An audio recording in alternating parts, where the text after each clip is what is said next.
تو وہ جنت میں چلی جائیں گے۔ تو شوہر کی اطاعت کرنا ان کا فرض ہے، بیویوں کے خیال رکھنا ان کا فرض ہے۔ تو جب وہ کریں گی اور یہ کریں گے تو دونوں ملا کر کے ایک زندگی بنے گی، اور اس زندگی کا اندر جو بچہ پیدا ہوگا تو وہ دیندار ہوگا۔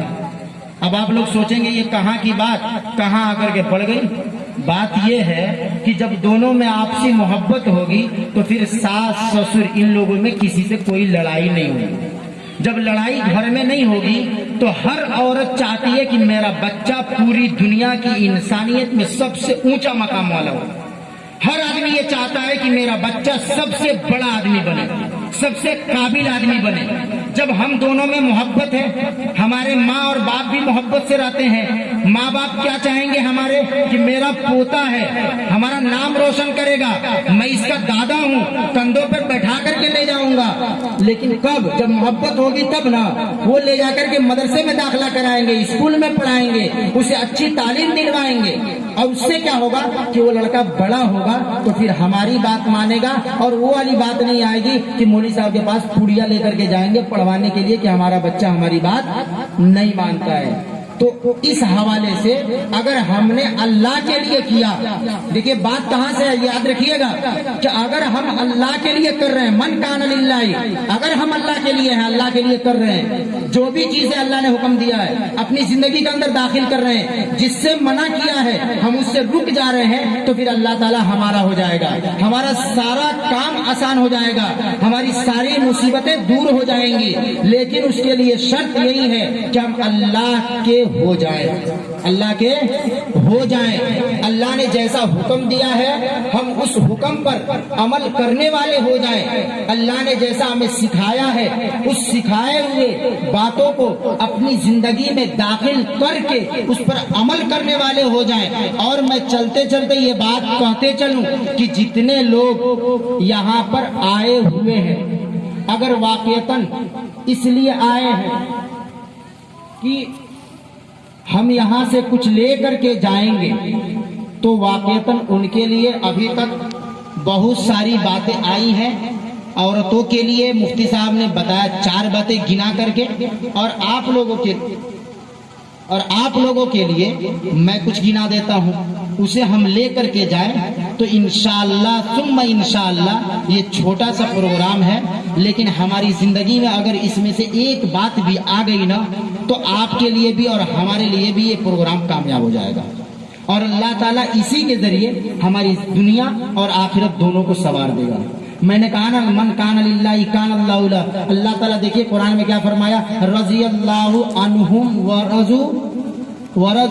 آپ لوگ حافظ نہیں ہے اس لیے نہیں بولیں گے ان، کہ اللہ تعالیٰ ان سے راضی ہو گیا اور وہ اللہ تعالیٰ سے راضی ہو گئے۔ کون؟ صحابہ۔ کون؟ صحابہ۔ نبی نے جو دیا صحابہ نے قبول کیا، صحابہ نے اپنی زندگی میں داخل کیا، جتنی صحابیات تھی انہوں نے اپنی زندگی میں داخل کیا۔ تو اب کیا ہوا کہ اللہ ان سے راضی ہو گیا اور وہ ان سے راضی ہو گئے، معاملہ آسان ہو گیا، دنیا ان کے لیے جنت بن گئی، اور جب آخرت میں جائیں گے مزے اڑائیں گے، مزے سے رہیں گے۔ لیکن ہم نے اگر نہیں لیا، ہم نے اپنے اندر داخل نہیں کیا تو دنیا بھی ہماری تباہ ہوگی، آخرت بھی ہماری تباہ ہوگی۔ اس اصلاح معاشرے کے حوالے سے جو آج کل بات چل رہی ہے اس کے ضمن میں اللہ کے لیے یاد رکھیں، اللہ کے میں ایک ہی بات کہوں گا، اللہ کے لیے اگر ہم جو بھی کام کر رہے ہیں وہ کریں گے، اللہ ہمارا ہوگا، پوری دنیا ہماری ہوگی، ہمارے قدموں میں ہوگی، کیونکہ یہ دنیا کسی اور کے لیے نہیں ہے۔ ان الدنیا خلقت لکم وانکم خلقتم للآخرہ۔ یہ پوری دنیا ہم نے خطرہ بنل با، دوسرا کے خطرہ نہیں کیا بنال۔ جب تک ہم نے اللہ کے مانل جائی پوری دنیا ہم نے کے ہو جائے، نہ مانل جائی مار مار کے ہم نے کے بھگاول جائے۔ صاف بات ہے، ہر کوئی جانتا ہے کہ جب ہم اللہ کی مانیں گے تو پھر اللہ ہماری حفاظت کرے گا، اللہ ہمارے ساتھ ہوگا۔ اللہ کی نہیں مانیں گے اللہ ہمارے ساتھ نہیں ہوگا۔ اللہ کو مانتے ہیں، اللہ کی نہیں مانتے۔ اس لیے اللہ کو ماننے کے ساتھ ساتھ انشاءاللہ ہم آج یہ عہد کر کے جائیں کہ اللہ کی بھی مانیں گے. انشاءاللہ مانیں گے. انشاءاللہ لگا تو سود گل بڑھ ان کا دعا کرا دیا سبحان اللہ بھی ہم دی. اگر انگی لاگت ہوگے تو ہو جائے, میں کوئی ٹینشن نہیں ہے. اور نہ تو اگر سنے کے بعد کچھ سیکھے کے بعد تو تنی سا جاگا لوگی نہ بتاؤ لوگی کہ ہم نہیں سنا تنی سا, تاکہ کچھ سمجھ میں آ جاؤ. اللہ تعالیٰ ہم کی زندگی یہی کے ذریعے بدل دے. تو اصلاح معاشرہ کے حوالے سے جو بھی کام ہم اللہ کے لیے کریں گے اللہ ہمارے لیے ہوگا. بھائی آپ رہنے دیجئے بچوں کو, آپ بیٹھ جائیے. اگر ہم اللہ کے لیے کریں گے تو اللہ ہمارے لیے ہوگا. ہم اپنے گھروں کے اندر کسی کے نہ ڈریں, کسی سے نہ ڈریں. اتخشونہم فاللہ احق ان تخشوا. ہماری ماں اور بہنیں بھی سنیں, ہمارے بھائی بھی سنیں, ہمارے چچا لوگ بھی سنیں کہ ہم کسی سے نہ ڈریں. ہمیں کس سے ڈرنا ہے؟ کس سے ڈرنا ہے؟ ایک اللہ سے ڈرنا ہے, ایک اللہ سے ڈرنا ہے. اللہ کیا فرماتا ہے؟ تخشونہم فاللہ احق ان تخشوا. ارے تم ان سے ڈرتے ہو, دنیا والوں سے ڈرتے ہو؟ نہیں, صرف اللہ سے ڈرو, ایک اللہ سے ڈرو. اور وہ میں بات اس موقع سے کہہ رہا ہوں کہ اصلاح معاشرہ کے حوالے سے ہم جو بھی کام کریں اللہ کے لیے کریں. اس کے اندر سب سے بڑا خرافات جہاں سے پیدا ہو رہا ہے وہ شادی اور بیاہ ہے. شادی اور بیاہ ہے. ہم اس کے اندر سے خرافات کو ختم کریں, اللہ کے لیے شادی اور بیاہ کریں. کیوں؟ اس لیے کہ جو آپ خطبہ سنتے ہیں, امام صاحب نکاح پڑھاتے ہیں, آپ لوگ بیٹھ کر کے خالی اتنا کہتے ہیں آمین, اس کے بعد کہتے ہیں چھوڑا بانٹ دیجئے, چھوڑا کھاتے ہیں, اٹھ کر کے چلے جاتے ہیں. لیکن کبھی آپ امام صاحب سے یہ نہیں پوچھتے کہ امام صاحب جو آپ خطبہ پڑھے ہیں اس کے اندر آپ کہتے ہیں النکاح من سنتی, اور آگے فرماتے ہیں فمن رغب عن سنتی فلیس منی. اس کا کیا مطلب ہے, کیا مفہوم ہے؟ کبھی ہم پوچھنے کی کوشش کیے ہیں؟ نہیں کیے ہیں. آج سن لیجیے, اس کا مفہوم یہ ہے کہ نکاح کرنا, اللہ کے نبی فرماتے ہیں یہ میری سنت ہے, اور میری سنت سے جو اعراض کرے گا, جو میری سنت سے دور بھاگے گا, وہ مجھ میں سے نہیں ہے. اب دیکھیے نکاح کرنا کیا ہوا, یہ نبی کی سنت ہوئی. نبی کا کام کیا ہے؟ وہ اللہ کا حکم ہے. یعنی کہ ہم جو نکاح کریں گے کس کے لیے کریں گے؟ اللہ کے لیے کریں گے. تو دنیا کے اندر نکاح کرنا, شادی کرنا کس کے لیے ہوا؟ اللہ کے لیے ہوا. اگر ہم یہ شادی اللہ کے لیے کر رہے ہیں, اللہ کے مطابق کریں گے بتائے ہوئے طریقے کے, تو پھر ہمارا کام کیا ہوگا؟ اللہ کے لیے ہوگا. ہم اللہ کے لیے ہوں گے, پھر اللہ بھی ہمارا ہوگا. لیکن اگر ہم نے اپنے رشتہ داروں سے ڈر کے, اپنے بھائی اور بہنوں سے ڈر کے, اپنے چچا اور داداؤں سے ڈر کے, اپنے گاؤں اور محلے والوں سے ڈر کے اگر ہم نے شادی بیاہ میں خرافات کی, تو پھر یاد رکھیں کہ یہ کام اللہ کے لیے نہیں ہوگا. ہم اللہ کے لیے نہیں ہوں گے. جب اللہ کے لیے ہم نہیں ہوں گے تو اللہ ہمارے لیے نہیں ہو سکتا ہے. اس لیے ہم آپ سے کہہ رہے ہیں کہ شادی کرتے ہیں, اس کے اندر خرافات جو ہے چند ایسی ہیں کہ جو ہماری ماں اور بہنوں سے متعلق ہیں, وہ غور سے سن لیں. اور جب جہنم کی بات آئی تھی کہ اس کے اندر سانپ ہے, بچھو ہے, ڈس لیں گے, کاٹیں گے, ہمارے اوپر گرم پانی ڈالا جائے گا, جہنم کی آگ میں ہمیں ڈالا جائے گا, اس لگتی آگ میں ہمیں جھلسایا جائے گا. اس کو غور کریں اور یہ سوچیں کہ ہمارے گھر کے سامنے ایک تالاب ہے, اس کے اندر بہت سارے سانپ بچھو ہیں, ہم رات میں نکلنا نہیں چاہتی ہیں. ہماری ماں اور بہنیں کیا بولتی ہیں؟ آجی چلیے گا ذرا ساتھ میں, بہت ڈر لگ رہی ہے. آجی کیوں ڈر ہے؟ اس لیے کہ وہاں پہ سانپ موجود ہے. سنا تھا 2 دن پہلے سانپ نکلا تھا, ہو سکتا ہے کاٹ لے. آپ دنیا کے اندر میری ماں اور بہنیں اتنا ڈر رہی ہیں, ایک سانپ ہے کاٹ لے گا, ارے زیادہ سے زیادہ کیا ہوگا؟ آپ مر سکتی ہیں, اس سے زیادہ کچھ نہیں ہو سکتا ہے. آپ مرنے سے اتنا ڈر رہی ہیں کہ وہاں جانا پسند نہیں کرتی. لیکن جب قیامت کے دن آپ جائیں گی اور جہنم میں ڈال دیے جائیں گی, اور جہنم میں جب آپ جلنے لگیں گی, اور اس کے اندر جو سانپ ہوں گے اتنے بڑے بڑے, اتنے موٹے موٹے, اتنے زہریلے ہوں گے کہ جو ایک مرتبہ اوپر ڈسیں گے نیچے تک اس کا زہر پھیلے گا. ہم وہاں چلائیں گی, روئیں گی, گڑ گڑائیں گی, کوئی فائدہ نہیں ہوگا. نہ وہاں سے واپس آ سکتی ہیں, نہ وہاں سفارش کروا سکتی ہیں, نہ رشوت دے سکتی ہیں, نہ دھمکا سکتی ہیں, نہ بچ سکتی ہیں, کوئی فائدہ نہیں ہے. لیکن دنیا کے اندر سب کچھ ہو سکتا ہے. اللہ کے نبی کیوں آئے تھے؟ گانے بجانے کو ختم کرنے کے لیے آئے تھے. معلوم کیا ہوا کہ اگر گانا بجانا ہم چھوڑیں گے تو یہ نبی کے کام کو ہم نے اپنے اندر داخل کیا ہے.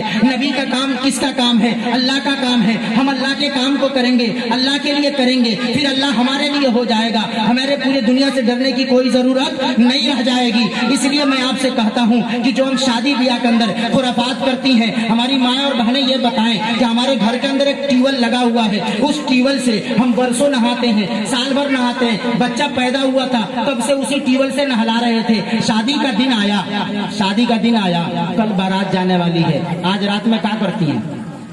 سب کو معلوم ہے نا کیا کرتی ہیں؟ اپنے ٹیول سے پانی نہیں بھریں گی، فلانے کے ٹیول پہ چلنا ہے، پورا بن ٹھن کے سنور کے ساڑی سوٹ لگا کے آگے بول جروا کے پٹاخا لے کے بالٹی چپ چاپ نہ گیت گاؤتے وہ کول پر جائے کے بعد وہاں سے پانی آئی۔ ہم پوچھ دیے ایک دن، ابھی رشتے داری میں ایک جگہ شادی تھی، کہ وہ پانی کیا ہوتا ہے؟ بولے کہ وہ پنیا ملا کے دلہن کے چاہے دلہا کے نہواول جائے۔ اب آپ بتائیے کہ اتنے دن سے بچپن سے 25 سال تک اپنے ٹیول کے پانی سے نہا رہے تھے اور پاک ہو جا رہے تھے، اب شادی کا موسم آئے تو گئے دوسرے کے ٹیول سے بھرنے کے لیے۔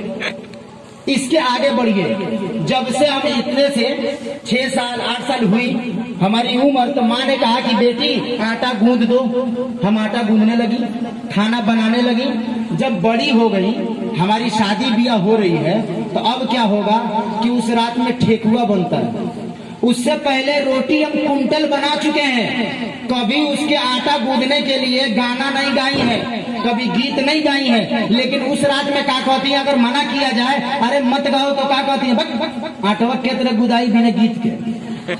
معلوم کا ہوا کہ جب لے گیت نہ ہوئی تب لے آٹا نہ گدائی، ایک سے پہلے روٹی خطرہ گدا جاتا رہا، لیکن وہ خطرہ نہ ہو چلائیو ہو گئی۔ اپنا بھائی کام کرنے کے لیے جاتا تھا، کوئی درد کوئی تکلیف ایسا ظاہر نہیں کہ ہم جائیں اس کو اسٹیشن تک چھوڑنے کے لیے۔ ہماری ماں اور بہنیں کتنی جو جاتی ہیں چھوڑنے کے لیے، اکا دکا بہت شوقین لوگ جو شہر میں رہتے ہیں ہو سکتا ہے کہ اسٹیشن تک چلے جائیں 4 ویلر میں بیٹھ کر کے پھر چلے آئیں، ورنہ عموماً ہم جیسے لوگ جو دیہات میں رہتے ہیں نہیں جاتی ہیں، ہماری ماں اور بہنیں نہیں جاتی ہیں۔ گھر سے جب نکلیں گے اگر چھوٹی ہیں تو بھیا سلام علیکم، اگر بڑی ہیں تو وہ کہے گا باجی سلام علیکم، بات ختم، یہاں سے وہ چلا گیا، یہ گھر میں گھس گئی، بات ختم ہو گئی۔ لیکن جب شادی کرانے کے لیے بھائی جا رہا ہے تو بہن ہے، بھتیجا جا رہا ہے تو پھوپھو ہے، اور اس طریقے سے بہن کا لڑکا ہے تو خالہ ہے، تمام رشتہ دار کی عورتیں ہیں، وہ کیا کریں گی؟ اپنے دروازے پر نہیں، اپنے گھر میں نہیں، بلکہ تو پہلے دیکھیں گے چوراہا کہاں ہے، تھوڑا سا بڑی جگہ کہاں ہے، وہاں پہ پہنچیں گی پورا سب کچھ پہن کر کے، اور وہاں پہ جا کر کے گیت گائیں گی، اور اس کے چہرے کو نامعلوم کیا کیا کرتی ہیں، چاول بیتی ہیں، پیسہ لٹاتی ہیں، جانا کا پرچھاون کہل جانا۔ یہ سب خرافات کہاں سے آئے؟ ان تمام کاموں کو مٹانے کے لیے ہمارے نبی جناب محمد رسول اللہ صلی اللہ علیہ وسلم اس دنیا کے اندر آئے تھے، اور جو نبی کا کام ہے وہ اللہ کا کام ہے۔ جب ہم اللہ کا کام کریں گے تو اللہ ہمارے لیے ہو جائے گا۔ معلوم یہ ہوا کہ ہم اللہ کے خلاف کر رہے ہیں تو پھر اللہ ہمارے لیے تھوڑی ہوگا۔ جب ہم اللہ کے خلاف کریں گے، اس کے مرضیات کے خلاف چلیں گے، نبی کے طریقے کو ٹھکرا کر کے چلیں گے، تو پھر اللہ تعالی ہمارے لیے تھوڑی ہوگا۔ اس لیے میں آپ سبھی لوگوں سے یہ درخواست کرتا ہوں کہ ڈرنے کی کوئی ضرورت نہیں ہے۔ 1-2 مرتبہ ناراضگی ہوگی، چچا لوگوں سے کہیے کہ تنی منع کر دیا، کوئے لگے جائے نہ دو، چھوٹکی لڑکی آئے بھی ڈھیر دن کے بعد وہ کہتی ہے وہ گیت گا لے دو، چھوٹی بہنیاں بھی مانت نہیں کہ تنی سب کوہ لے دو۔ دیکھیے اللہ کے واسطے یہ ہماری بہنیں ہیں، ہماری مائیں ہیں، انشاءاللہ وہ بھی عمل کریں گی، ہم سب بھی عمل کریں گے۔ ہم انہیں منع کر دیں انشاءاللہ، اب منع کرنے کی ضرورت نہیں ہے۔ مجھے امید ہے کہ یہاں جتنی عورتیں بیٹھی ہوئی ہیں انشاءاللہ ثم انشاءاللہ میں یہ امید لگا کے جاتا ہوں کہ اب اگر کسی کی شادی ہوگی تو اس کے اندر ہم گانا بجانا نہیں کریں گی انشاءاللہ انشاءاللہ، اور ہمارے لیے جو شریعت کے مطابق صحیح طریقہ ہے ہم وہی کام کریں گے، شادی بیاہ اسی طریقے سے کریں گے، کیونکہ یہ اللہ کا حکم ہے، نبی کے ذریعے ہمیں بتایا گیا ہے۔ تو ہم اللہ کے کام کریں گے تو انشاءاللہ اللہ تعالیٰ ہمارے لیے ہوگا۔ جب اللہ ہمارا ہوگا تو سارا کام ہمارے لیے آسان ہو جائے گا۔ اللہ تعالیٰ ہم سب کو عمل کرنے کی توفیق عطا فرمائے۔ وآخر دعوانا الحمدللہ رب العالمین۔